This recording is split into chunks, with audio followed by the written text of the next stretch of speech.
Final Word Daily. We're back. Day 3 at the Hagley Oval. It's England's Day. This episode brought to you, as ever, by Visit Victoria. I'm Cameron Ponsonby. I'm joined by Jeremy Coney. And I'm going to do the 30-second summary because we're kind of teaching. We're easing Jeremy in to potentially maybe do it at Wellington. Could that be a good day? Don't know. Who knows? It's a big step, everybody. Anyway, count me in. Go. I wasn't ready. I could have prepared. England, they arrived. They're 319 for 5. How many more runs could they add? Will New Zealand hold a catch? No, they won't. They drop Harry Brook again. Glenn Phillips again drops him in the gully. Brook hits a 6 onto the roof. They fly, England. They fly. Ben Stokes prods his way to 80, but Gus Atkinson gets 48 off 36. Brydon Carse gets 24 off 16 or something like that. Steve Harmison from TalkSport says he's the best number 10 England have ever had. England finished with a lead of about 150. They get some early wickets. Could the match even be finished today? No, it won't. Kane Williamson's going to bat beautifully. He's going to bat well. Then Chris Woakes. Is he bad overseas? Not today, he wasn't. Gets him out LBW. Gets Tom Blundell the following ball. It's 2-2. The match has changed. The match finishes with New Zealand 6 down. A leader of not very many. About 4. About 4. And really, it should be England's Day tomorrow. Jeremy, how does that sound? Diem. Very good. Very Perfect. Good indeed. One day I'll get it. Who knows? I want to tee you up for something. So, I feel like I'm going to have to do a bit of lying on this show. Because go ahead. I'm going to have to pretend that other things mattered in the context of this match.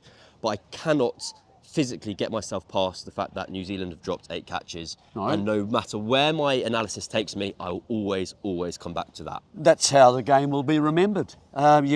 You can't keep handing sort of advantage to the opposition without it costing at some point. And certainly that is going to be the thing I think everybody who has come to this match will remember about this game. And so, I mean, today I thought England basically, while they'd been given the advantage twice by New Zealand, as we've spoken about so far on this extremely important program, is that today they just carried on themselves and didn't worry about New Zealand. I thought that they attacked in the 6 overs before the second new ball. They continued to attack. Brook went down, as I say, for the 6th time, had another innings, extraordinary. He finally got himself out. What bad luck. And then Stokes got himself on. And then the next innings of importance, I felt, Woakes went quickly. But then Atkinson. What you hate? Bright, breezy, commanding. I mean, he really hit the ball beautifully for a number 9. He finally got out. I think he was dropped as well, wasn't he? But then Carse came and did virtually the same sort of thing. So a very handy 150 lead at that point. Were New Zealand at fault at all for the way kind of England managed to get up to? It was 499 they finished on. Often when kind of England have their troubles bowling to the tail, they're kind of heavily criticised, and it's this kind of Achilles heel of the England setup. I was trying to work out if New Zealand had done anything wrong, or they were just bowling to Atkinson and Carse at 9 and 10, who have first-class centuries. I felt sorry for O'Rourke and for Smith, both very early on in their careers, because of the rest of the attacking throughout the innings. So there are fielders that are scattered hither and yon. Yeah. And therefore, you bowl a decent ball, they get an inside edge, clips just into the pad, rolls 5 yards, and they take a single. So their runs off each bowler is just pushing straight ahead. Then you add in the catches, the wickets column doesn't look any good either. So you see what I mean? But for those 2 young bowlers, I think it's pretty hard on them, frankly. And I don't think Southee, to be really honest with you, can continue to open the bowling with a new ball at 125 Ks. 125 Ks is not good enough. So I was surprised. I thought England, New Zealand went kind of, they started to bowl to some kind of short ball plans with the new ball was only about 10 overs old. And I thought they'd done that so well yesterday. They'd got England to about 45 for 3. Whether that was a mistake by them kind of veering off course, or whether that was just a function of you had England being on this hyper-aggressive mode, which for a little while, when Woakes nicked off, it felt a little bit like the time was ripe for the kind of classic England criticisms to come into play, where it was like, they had their opportunity to kind of grind New Zealand into the dust here, but Bazball strikes again. They've tossed it away. What morons. And then, weirdly, rather than Stokes, the kind of normal superhero of this England team, taking centre stage and flashing the ball everywhere, it was Atkinson, it was Carse, it was Brook. Brook Yeah, he became quite quiet, didn't he, Stokes, during that? He became very those quiet. two partnerships. I want to ask you a I question. don't know whether he faced a lot of bowling. Well, so Stokes got 80 off about 140, 150. So if you go take out Root and Crawley, you've got ducks. Stokes had the second slowest strike rate in the England team. Yes, he did. It's one of the funny things. Like if you invent Bazball, you can basically make up the rules as you go. You go like you lads go and try and hit it everywhere. I'm just gonna have a look at it. Well, I've got to say, they scored very quickly, those others. I mean, They the did. 48 off about, hardly any. We did talk about Brook yesterday, but I feel like we've just got to give a nod to him today. He's finished on 171. Yeah. His average away from home in Test cricket is about 89 or something.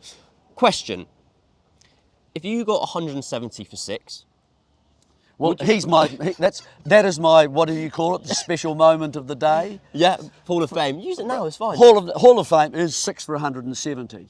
Does he feeling good? He averages 57 in Test cricket. Well, And not he here, he didn't. But exactly. I'm trying to work out if he feels in good form. Does he feel like he's got 170? I think between the 4th and the 5th, he batted really well. He was- That's right, yeah, I know. That was because people keep on saying this. People go like, "Oh, the thing is, between all the drops, he batted well." It's like, yeah, but 'cause he's a very good batter. That's what they do. But whether I don't know. There was an amazing moment to potentially use up the Hall of Fame when he got dropped for a 5th time. By Glenn Phillips, who the line I keep on using in my head is like, Glenn Phillips is very good at being Superman, but not Clark Kent. Those are kind of spectacular things. He was wonderful. wearing the wrong clothes. Wearing the wrong clothes. Brook kind of throws his head back in laughter and kind of words and mouth that seems to kind of rhyme with schmuck for me kind of thing. And you're like, yeah, he's aware of what's going on. Yeah. Let's move on to England with the ball. So New Zealand have finished, about 150 for 6, as it were. I'm trying to remember what happened at the beginning. Bevan Conway and Tom Latham got out very early. Chris Woakes. Yeah, I mean, the openers are a concern for New Zealand. Okay. There's no doubt about that. Both looked uncertain, I felt. Both looked in defence and in attack. Well, they didn't attack very much at all, but Woakes picked up a wicket early, if you remember, getting the edge of Latham.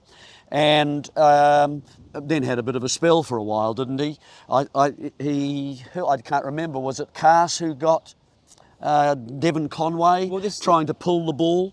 Both fairly average kinds of strokes, I'd have to say. New Zealand needed to basically get 400 as a minimum to try and challenge England if they were going to stay in the game. And they needed everybody to do as much as they could. Well, why don't we divide it in two? So of England's 6 wickets, 3 have been taken by Woakes and 3 have been taken by Carse. And they're 2 players in kind of very different stages of their career. There was a moment this morning when Woakes has got 1.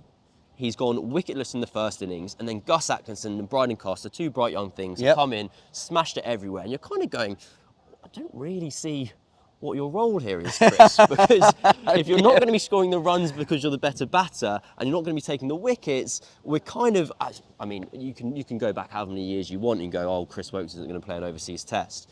Then, with the new ball, he nicks off Tom Latham to begin with, so he's on the board, and then to kind of work a bit in reverse, he gets the vital wicket of Kane Williamson, because as you said, when New Zealand needed 400, it looks like between Kane Williamson and I think it was Daryl Mitchell that they might get there. Yep, they were digging in, weren't they, and looking quite sound. But he suddenly changed ends. He went to the northern end of the ground, bowled a little bit wider, angled in, beat the inside edge of Williamson, and threw into the back pad. LBW, no doubt about it.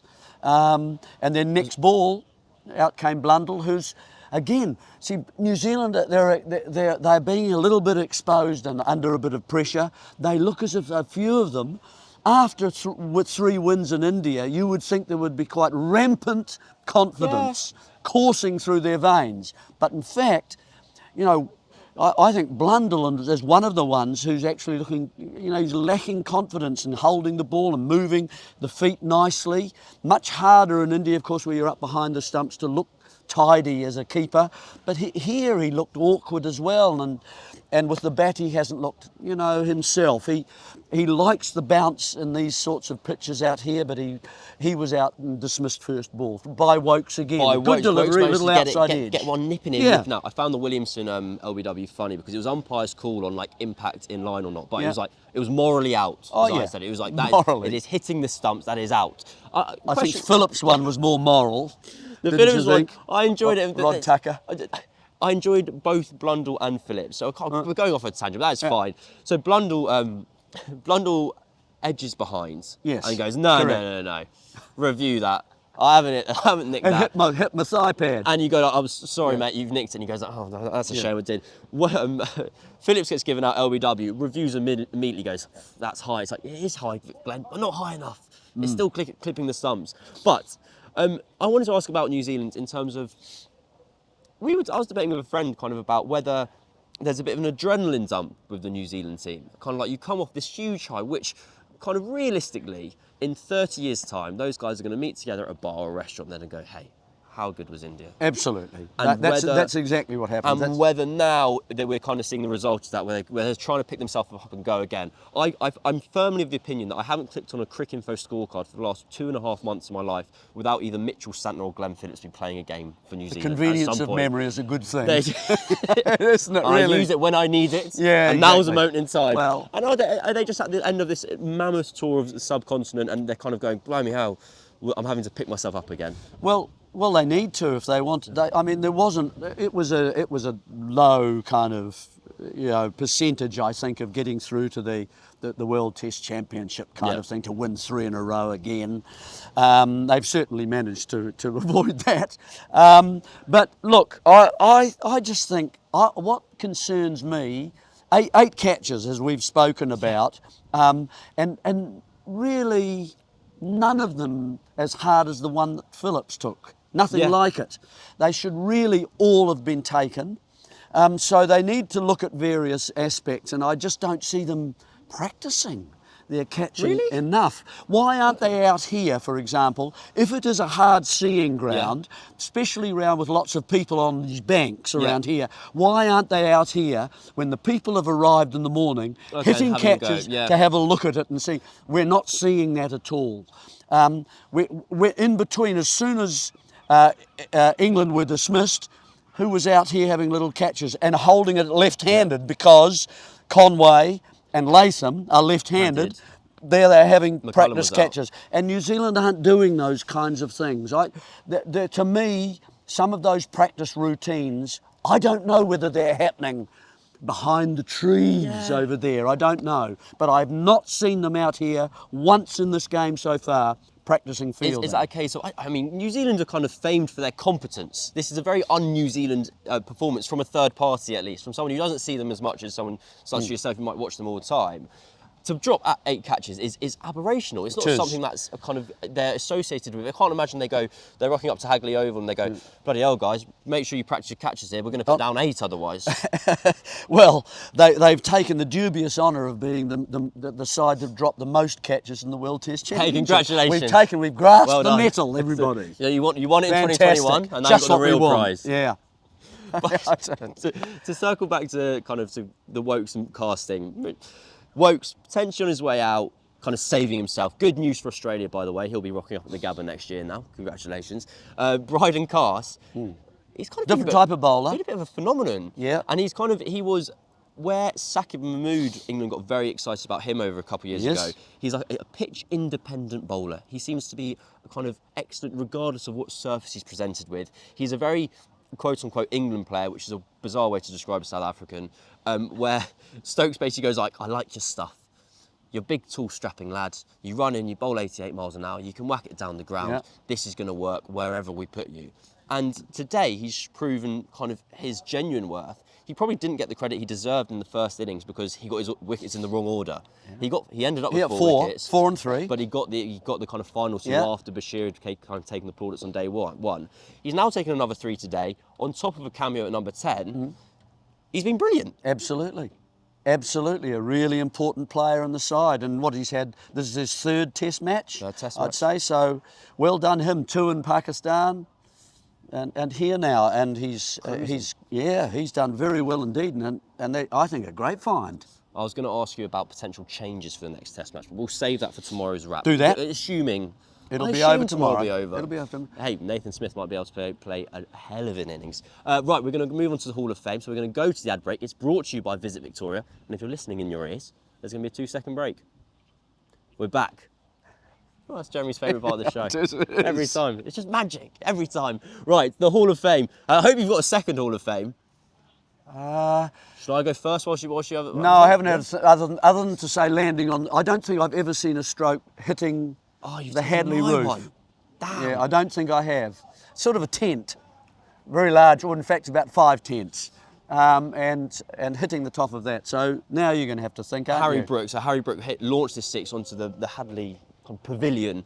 The best way I can describe it to you is if people remember the 6 that Freddie Flintoff hit around 15 years ago, and it was dropped by 20 years ago, and it was dropped by his dad in the pavilion, and it was that type of shot. It was just remarkable. England this morning went on this kind of adventure where they decided that such was their fortune with New Zealand dropping everything. They were like, well, why don't we just keep trying to hit the ball in the air? We'll never, ever, ever get out.